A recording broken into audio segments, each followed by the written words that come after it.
You also hear a lot of people talk about movement. And I think it's important that we talk about movement for a second, because every one of us move different ways. Yeah. And we all move different ways because we all have a different body structure, height, weight, width, length, athletic ability, flexibility, injuries. Some people have bad backs, bad hips, bad ankles, all kind of things. So everyone moves, everyone's going to move differently, right, in the martial arts. What gets me is you have certain organizations that within the ninja community, not the Budo Yukai, just because I don't push this. This is something that I don't push, I kind of stand against it. But there are other organizations in the Ninjutsu community, the Ninpo, or other Ninpo organizations that are big on movement. You'll hear people say, like, oh my God, that person moves so good. Look at the movement, and I want to move like that. That is ridiculous. We all move different. You don't need to be trying to move in like anybody else. Even if we put this in a fighting perspective, two of the best boxers of all time. I don't think anybody could deny that two of the best boxers of all time is Muhammad Ali and Mike Tyson.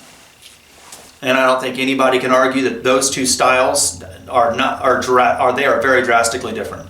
You watch Mike Tyson get in there and light someone up, that's a lot different than the way Muhammad Ali gets there and lights someone up. Both of them trained their whole lives in boxing. They both trained in the same art.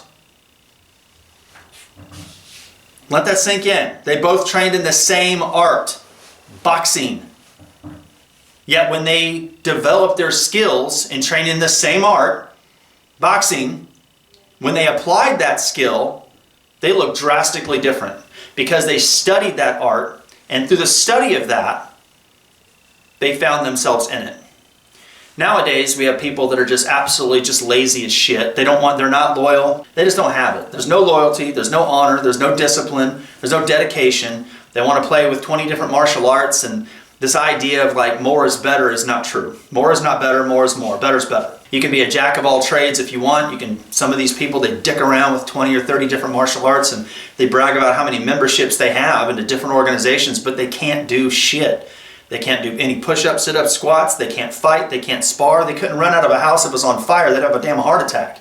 Yet they claim to be masters of these arts, but they don't live in a way that's conducive to being a master of the art. Being a jack of all trades, master of none, that's going to get your ass whooped. Period. Because when it comes down to it, so-so isn't what's going to save you in an extreme, violent, intense situation. It's just simply not. You either have skills or you don't. And if you're dicking around with 20 different martial arts, you're not going to have the skills needed to get out of that. Now, I know this, and people are going to say, well, how the hell do you know so damn well? Well, I'll tell you, because I did it.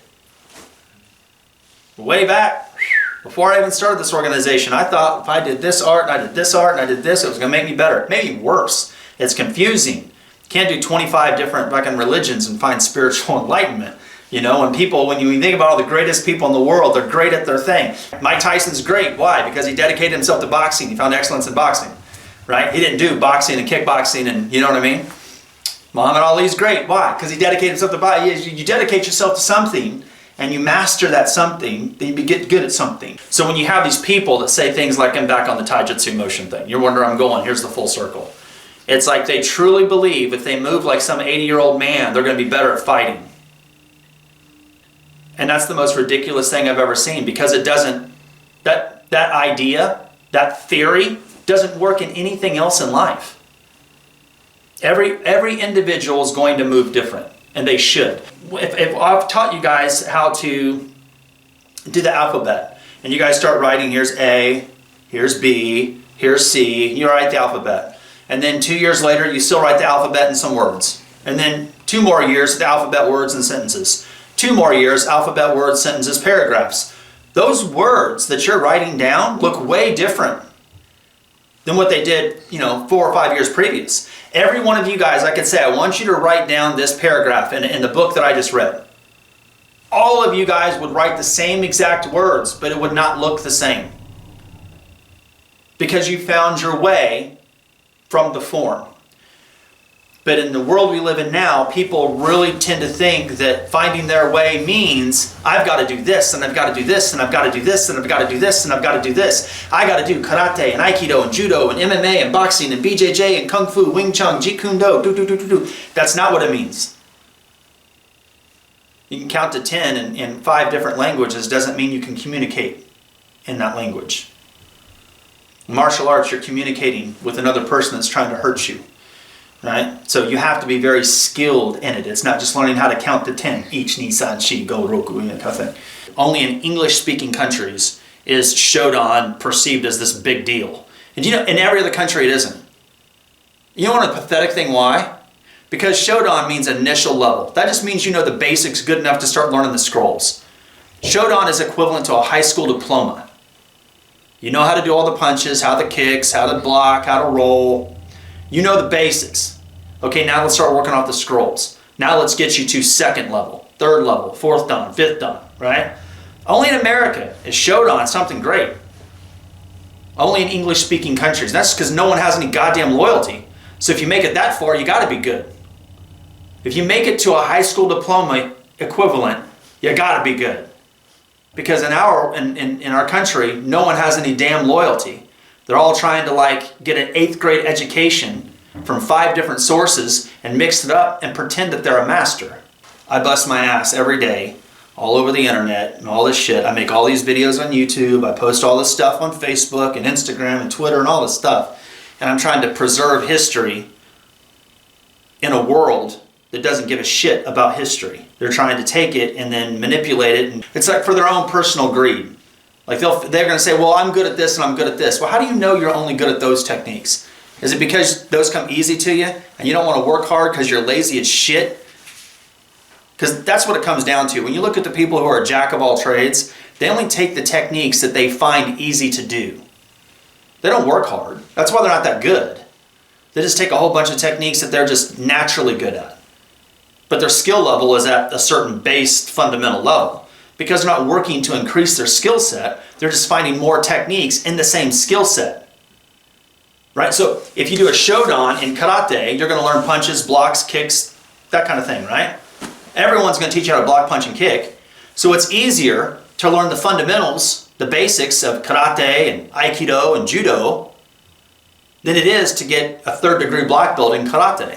Because then because karate is a first dan, then you got to level up to get a 2nd, you got to level up to get a 3rd.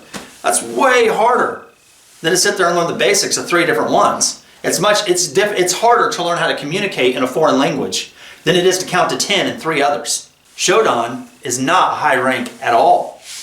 And I don't think we even have any Shodans in here. We got a couple Nidans, got a Yandan. You guys heard me bitch about this for decades. I'm laughing because you're like, yeah, you heard this shit over and over again. We'd agree with you even if we were. I don't know. You two's probably heard this shit too. They're like, damn, this is like the 5th video you made on this. We get it. Oh! You know?